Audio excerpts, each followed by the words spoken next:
Boss, ಒಂದು ತಪ್ಪು ಒಂದು ಸಂಚು ಇಡೀ ಜೀವನನೇ ತಲೆ ಕೆಳಗಾಗ್ಸುತ್ತೆ ಅಂದ್ರೆ ನಂಬ್ತೀರಾ? ಈಗ ತಾನೇ ಒಂದು ಸಖತ್ತಾಗಿರೋ ಕನ್ನಡ ಟ್ರೈಲರ್ ನೋಡ್ಕೊಂಡ್ ಬಂದೆ. ಇದು ರೀಲಾ ಇಲ್ಲ ರಿಯಲ್ ಅನ್ನೋದು ನನ್ಗೆ ಇನ್ನೂ ಡೌಟ್ ಅಂತಾನೆ ಹೇಳ್ತೀನಿ.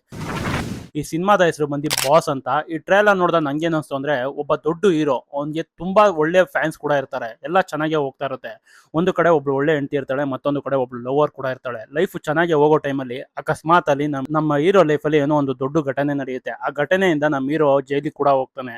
ಏನಕ್ಕೆ ನಮ್ಮ ಹೀರೋ ಆ ಜೈಲಿಗೆ ಹೋಗ್ತಾನೆ, ಆ ಜೈಲಿಂದ ಈಚೆ ಬರ್ತಾನೆ ಇಲ್ವಾ, ಪೊಲೀಸರು ಏನಕ್ಕೆ ಪರ್ಟಿಕ್ಯುಲರ್ ಆಗಿ ನಮ್ಮ ಹೀರೋನ ತಗಲಾಕ್ಸ್ಬೇಕು ಅಂತ ಪ್ರಯತ್ನ ಪಡ್ತಾ ಇದಾರೆ, ಇಲ್ಲ ನಮ್ಮ ಹೀರೋ ತಪ್ಪು ಮಾಡಿದಾನ ಇಲ್ವಾ, ಇದೆಲ್ಲ ನಾವು ತಿಳ್ಕೊಬೇಕು ಅಂದ್ರೆ ಸಿನಿಮಾ ರಿಲೀಸ್ ಆಗೋವರೆಗೂ ಕಾಯಲೇಬೇಕು ಅಂತ ಹೇಳ್ತೀನಿ. ಈ ಟ್ರೈಲರ್ ಅಲ್ಲಿ ನಂಗೆ ತುಂಬಾ ಇಷ್ಟ ಆಗಿದೆ ಏನಂದ್ರೆ, ತನುಷ್ ಶಿವಣ್ಣ ಅವರ ಸ್ಕ್ರೀನ್ ಪ್ರೆಸೆನ್ಸ್ ಅಂತಾನೆ ಹೇಳ್ತೀನಿ. ತುಂಬಾ ಚೆನ್ನಾಗಿ ಕಾಣಿಸ್ತಾ ಇದ್ದಾರೆ. ಮತ್ತೆ ಡೈರೆಕ್ಟರ್ ಕೂಡ ಎಲ್ಲೂ ಸ್ಟೋರಿನ ಬಿಟ್ಕೊಟ್ಟಿಲ್ಲ ಅಂದ್ರೂ ತಪ್ಪಾಗಲ್ಲ. ಒಂದು ಕ್ಯೂರಿಯಾಸಿಟಿನೇ ಬಿಲ್ಡ್ ಮಾಡಿದ್ದಾರೆ ಟ್ರೈಲರ್ ಇಂದ ಅಂತಾನೆ ಹೇಳ್ತೀನಿ. ಇನ್ನ ಮೇಕಿಂಗ್ ಅಲ್ಲಿ ಆ ಡಾರ್ಕ್ ಟೋನ್ ತುಂಬಾನೇ ತಲೆಯಲ್ಲಿ ಉಳ್ಕೊಳ್ಳುತ್ತೆ. ಆ ಬ್ಯಾಕ್ ಗ್ರೌಂಡ್ ಮ್ಯೂಸಿಕ್ ಕೂಡ ತುಂಬಾನೇ ಇಷ್ಟ ಆಗುತ್ತೆ ಅಂತಾನೆ ಹೇಳ್ತೀನಿ. ಇನ್ನು ಯಾರ್ಯಾರಲ್ಲ ಈ ಟ್ರೈಲರ್ ನ ನೋಡಿಲ್ವೋ, ಇವಾಗಲೇ ಹೋಗಿ ಯೂಟ್ಯೂಬ್ ಅಲ್ಲಿ ಒಂದ್ಸತಿ ಚೆಕ್ಔಟ್ ಮಾಡಿ, ತುಂಬಾನೇ ಇಷ್ಟಪಡ್ತೀರಾ. ಈ ಟ್ರೈಲರ್ ನೋಡಿದ್ಮೇಲೆ ನನಗಂತೂ ಒಂದ್ ಅನ್ಸಿದೆ ಏನಂದ್ರೆ, ಇದು ನಿಜನಾ ಇಲ್ಲ ಸುಳ್ಳ ನಂಗಂತೂ ಗೊತ್ತಾಗ್ತಾ ಇಲ್ಲ. ಈ ಸಿನಿಮಾ ರಿಲೀಸ್ ಆಗೋವರೆಗೂ ನಾವು ಕಾಯ್ದು ನೋಡ್ಲೇಬೇಕು ಅಂತ ಹೇಳ್ತೀನಿ. ಇದರಿಂದ ಯಾರ್ಯಾರ ನನ್ನ ಕಂಟೆಂಟ್ ಇಷ್ಟ ಆಯ್ತು ದಯವಿಟ್ಟು ನನ್ನ ಪೇಜ್ನ ಫಾಲೋ ಮಾಡಿ ಅಂತ ಹೇಳಕ್ ಇಷ್ಟಪಡ್ತೀನಿ ಗೈಸ್. Thank you.